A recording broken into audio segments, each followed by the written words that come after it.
Asal-usul Advent Katolik berawal dari abad keempat di Prancis dan Spanyol sebagai masa persiapan menyambut Epifani, kemunculan Kristus, dengan puasa dan doa, sebelum kemudian difokuskan pada Natal dan kedatangan kedua Kristus, yang dibakukan oleh Paus Gregorius Agung di abad ke-6 dan ditetapkan 4 minggu oleh Paus Gregorius VII di abad ke-11, menjadi masa antisipasi rohani menjelang kelahiran Yesus.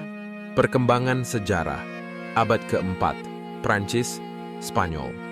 Tradisi Advent dimulai sebagai masa pertobatan 3 minggu hingga 40 hari, mirip Prapaskah, untuk mempersiapkan baptisan Epifani, bukan Natal. Abad ke-6, Roma. Paus Gregorius I memperkaya liturgi Advent dengan doa dan antifon khusus, dan gereja mulai mengadopsi masa Advent untuk persiapan Natal. Awalnya 6 minggu. Abad ke-11, Roma.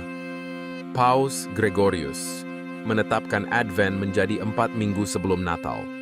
Seperti yang dikenal sekarang, dimulai pada hari Minggu terdekat dengan 30 November.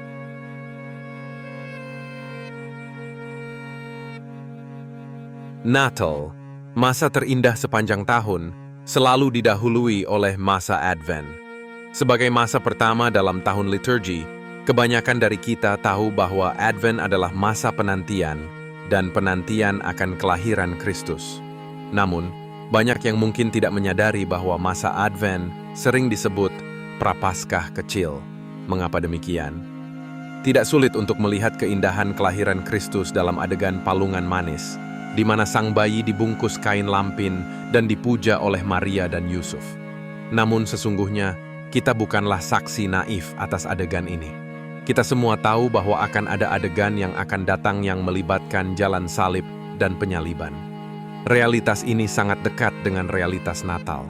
Sungguh, inilah yang membuat adegan kelahiran Yesus yang asli begitu menyentuh.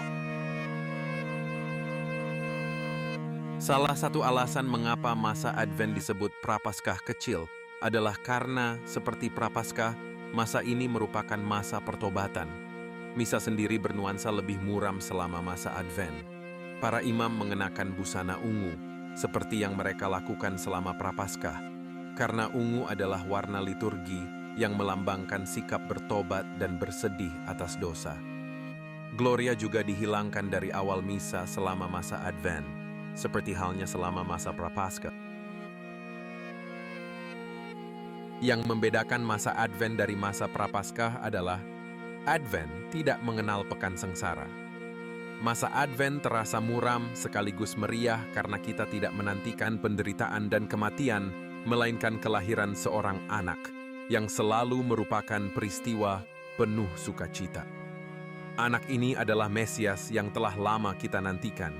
Dia yang akan datang untuk menyelamatkan dan menebus manusia dari penggadaian dosa.